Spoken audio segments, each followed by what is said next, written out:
Assalamualaikum warahmatullahi wabarakatuh. Alhamdulillahilladzi anzala as-sakinata fi qulubil mu'minin liyazdadu imanan ma'a imanihim. Asyhadu an la ilaha illallah wahdahu la syarika lahu wa asyhadu anna Muhammadan abduhu wa rasuluhu alladzi la nabiyya ba'dahu. Allahumma shalli ala Muhammad wa ala ali Muhammad kama shallaita ala Ibrahim wa ala ali Ibrahim innaka Hamidum Majid. Alhamdulillah, segala puji bagi Allah, kepadanya kita memuji, kepadanya kita meminta pertolongan, dan kepada Allah jualan kita memohon ampun atas setiap dosa dan kesalahan. Semoga salawat dan salam senantiasa terlimpah kepada baginda Nabi Muhammad sallallahu alaihi wasallam, keluarga beserta para sahabatnya, dan mudah-mudahan kita termasuk umatnya yang istiqomah dalam mengikuti sunnahnya sampai akhir zaman. Jamaah Masjid Al-Mujahidin, inilah pertemuan di Tarawih ini saya yang terakhir. Tapi masih ada satu episode lagi di acara bukber ya. Tidak terasa sudah 3 kali. Mudah-mudahan setiap pertemuan dan pertemuan senantiasa melahirkan keberkahan dan ilmu yang bisa didapatkan, dan ilmu itu bermanfaat. Itulah mengapa Rasulullah SAW di setiap paginya, sebagai sebagaimana disampaikan oleh Ibnu Salamah, bahwa Nabi SAW tidak pernah meninggalkan doa ini di selepas salam sholat subuh. Jadi setiap selesai sholat subuh, Nabi tidak pernah, kata istrinya, meninggalkan doa ini.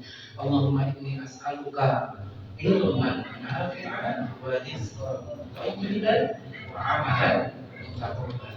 Tolong dibaca.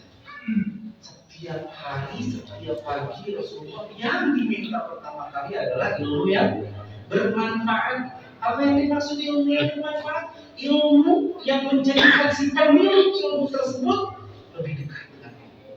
Ilmu yang membawa kepada kebaikan baik dunia maupun akhirat selain Allah. Dan kenapa ilmu yang dimohon pertama? Karena ini akan berdampak kedua perkara yang akan diminta setelahnya. Apa? Rizqan thayyiban. Bagaimana orang kalau bodoh jahil dalam masalah agama, tidak bisa membedakan mana hak, mana batil, mana haram, mana mubah.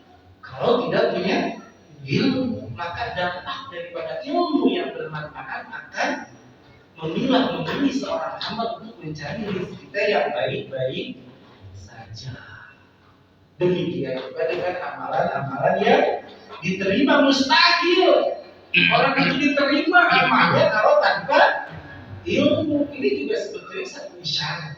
Ayo terus belajar, jangan pernah letih, jangan pernah merasa puas dengan ilmu yang sudah didapatkan.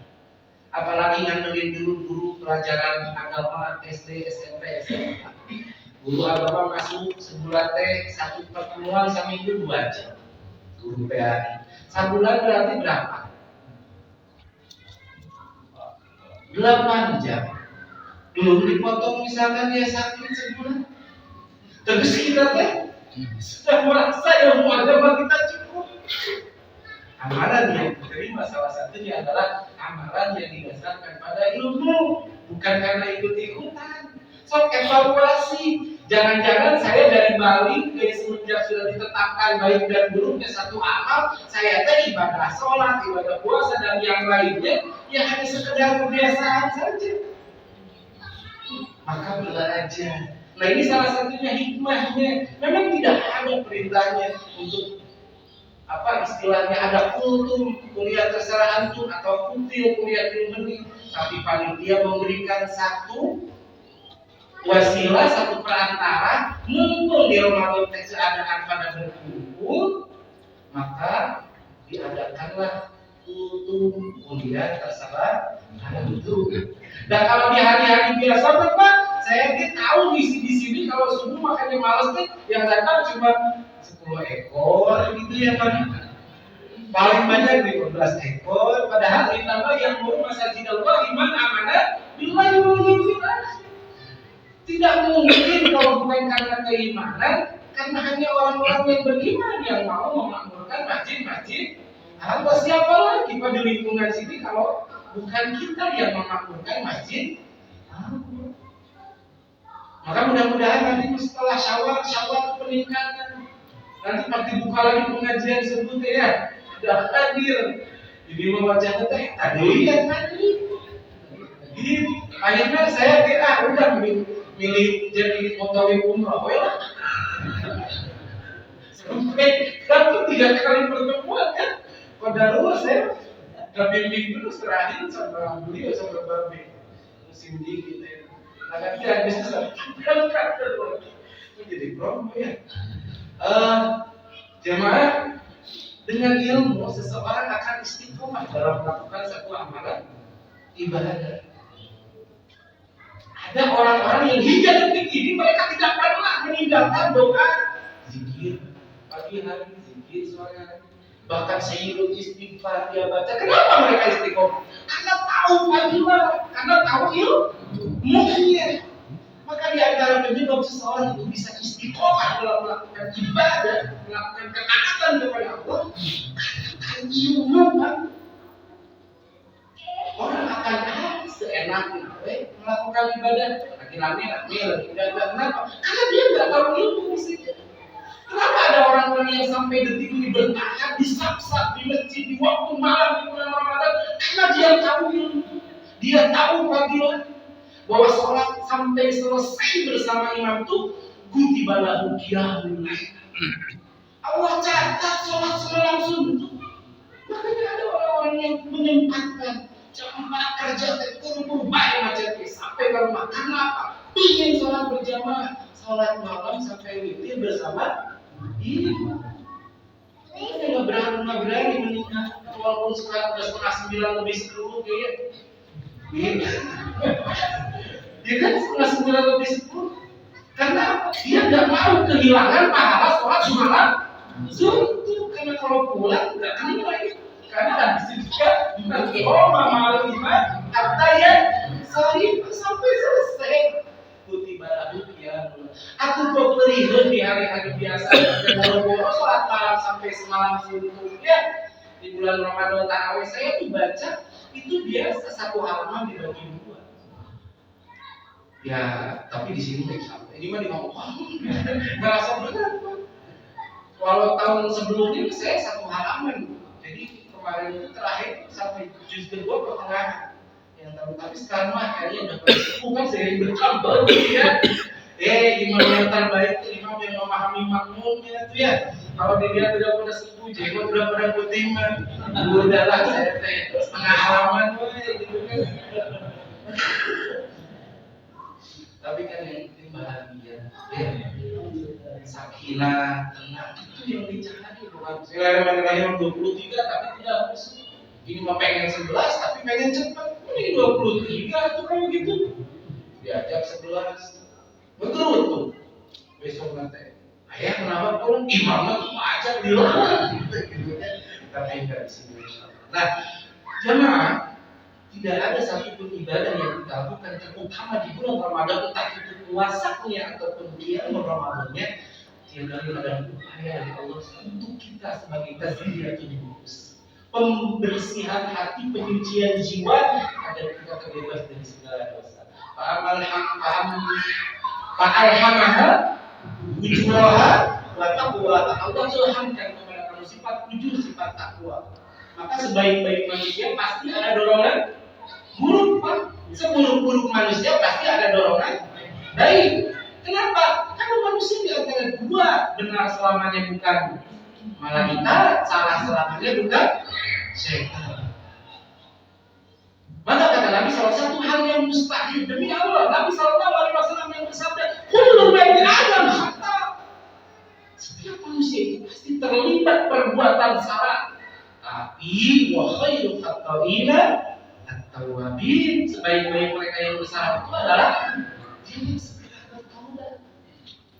Makanya Allah cinta kepada orang-orang yang berbuat baik, tapi kecintaan Allah kepada orang-orang yang bertaubat setelah dia terlibat perbuatan dosa lalu mengaku, merintih, memohon ampun kepada Allah, itu jauh lebih Allah cintai. Inna Allah yuhibbut tawwabin. Maka orang-orang yang senantiasa hadir husnudzon kepada Allah, Imam At-Tabari ketika menafsirkan ayat ahsinu inna Allah yuhibbul muhsinin, Wa ahsinu ay ahsinu billahi dzan. Hendaklah kalian berhusnudzan, berbaik sangka kepada Allah bahwa sebanyak apapun dosa yang dilakukan seorang hamba harus yakin, harus berbaik sangka bahwa luasnya ampunan Allah tidak akan pernah sebanding dengan dosa yang dilakukan. Wala tayasu min rahmatillah wala la taqnatu min rauhillah. Ayat yang lain jangan pernah sekali-kali kamu berputus asa dari rahmat Allah. Yang dimaksud rahmat apa? Dari memohon dan meminta untuk diampuni segala dosa. Saum ghufira lahu ma taqaddama min dzambi. Tarawih juga demikian. Ghufira lahu ma taqaddama min. Ini adalah satu rahmat yang Allah berikan kepada seorang hamba. Di mana ketika seorang mohon maaf ingin naik derajatnya di sisi Allah, tapi amal-amalnya kurang, lalu tiba-tiba dia terlibat perbuatan dosa, lalu dia segera beristighfar kepada Allah, bisa jadi dengan istighfarnya sampailah dia kepada makom yang Allah inginkan. Atau seorang mukmin ya jangankan gitu kan, luka, sakit dan sebagainya, ketika dia sabar menjadi penggugur dosa, lelah, perasaan yang sedih.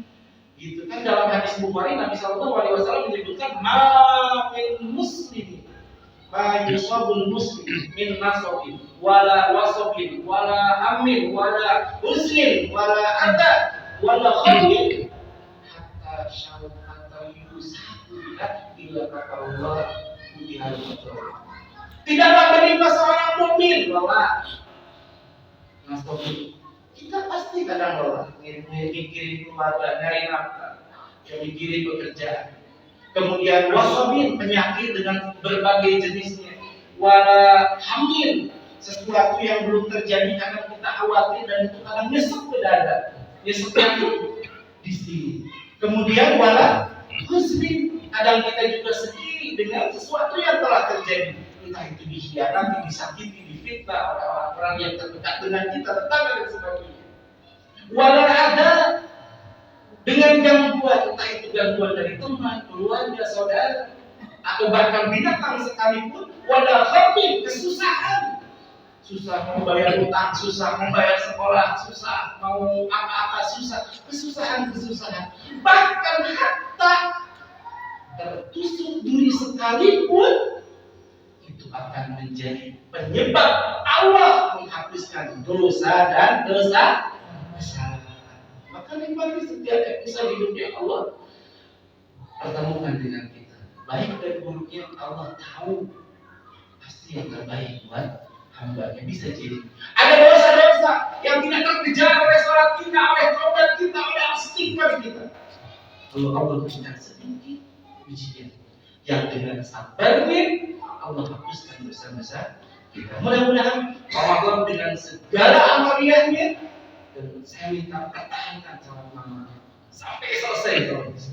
Oke lah, tahun kemarin aku masih banyak berdosa, tapi kalau bisa usahakan istiqomah.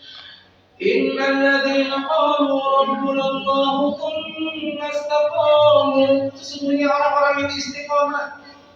Jadi jalan Allah, orang yang sudah mengatakan aku beriman, kalau dia istiqomah, tatanazzalu alaihimul malaikah. Nanti akan ada malaikat yang turun datang kepadanya menjelang wafatnya. Sambil malaikat itu berbisik dengan diri mengatakan, la takhafu wa la tahzanu. Kamu enggak usah takut, kamu enggak usah bersedih. Masya Allah.